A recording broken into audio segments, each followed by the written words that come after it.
an independent editorial defense analysis focused on Australia's strategic environment. The integration of the M1A2 SEPv3 main battle tank into the Australian Army Order of Battle represents a significant inflection point. It marks a fundamental shift in the nation's land warfare philosophy. Yet, at the same time, this acquisition exposes a critical dissonance, a gap between kinetic ambition and logistical reality. Executed under Project Land 907, Phase 2, this is not merely a replacement of aging platforms.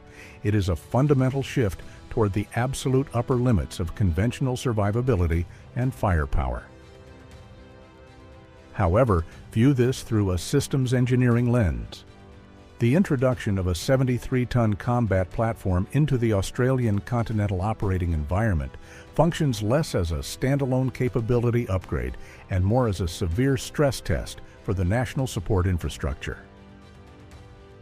The strategic utility of these platforms will likely be defined not by their ballistics or composite armor, but by the friction generated between their physical mass and the existing constraints of Australia's transport network. At the heart of this systemic challenge lies the engineering reality of the platform itself. The M1A2 SEPv3 represents the apex of the Abrams development arc. It prioritizes crew protection and sensor integration above all other metrics. This prioritization has resulted in a substantial weight increase compared to the outgoing M1A1A IM fleet.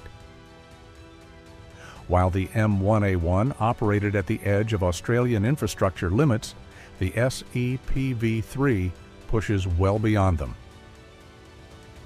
When fitted with operational kits such as the Trophy Active Protection System and reactive armor tiles, the combat weight approaches 74 tons.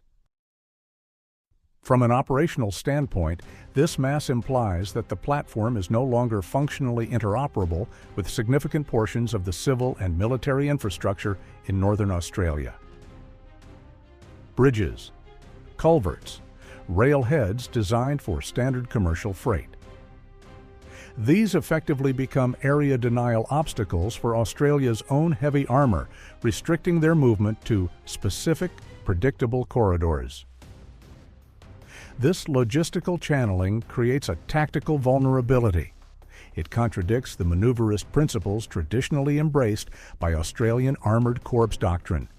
The reliance on the heavy equipment transporter fleet, specifically the Rheinmetall MAN 45N and its associated trailer systems, tethers the tactical utility of the tank to the survivability of the road network.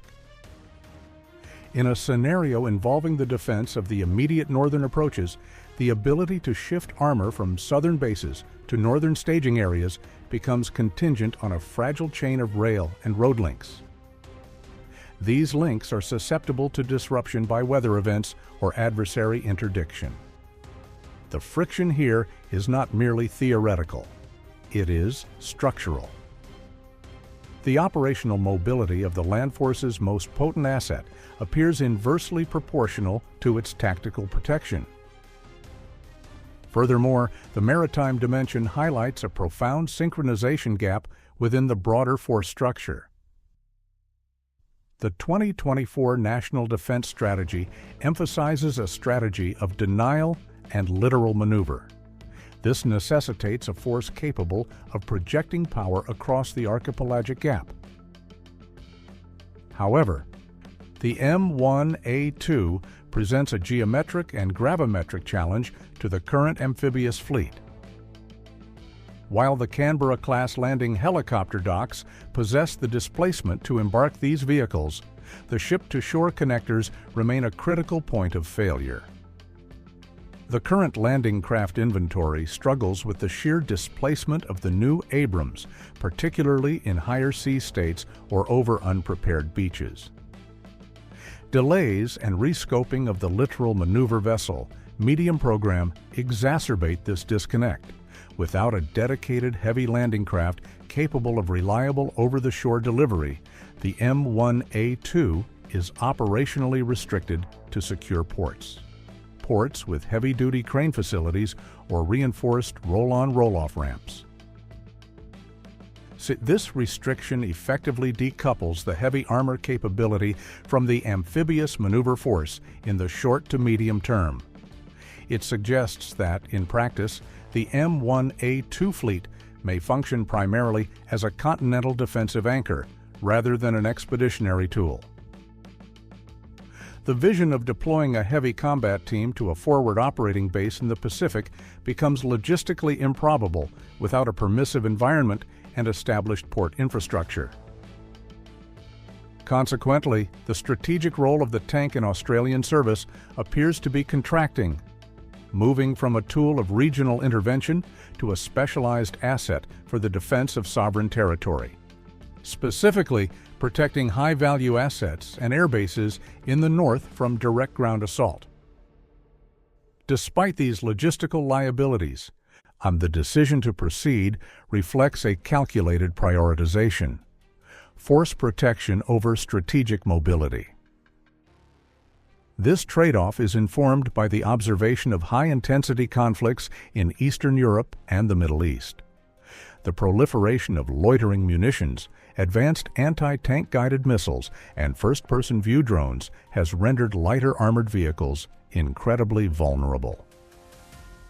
The Australian Army appears to have accepted a hard truth: mobility is irrelevant if the vehicle cannot survive first contact. The integration of active protection systems and advanced digital architecture allows the SEPv3 to function as a node within the integrated air and missile defense network.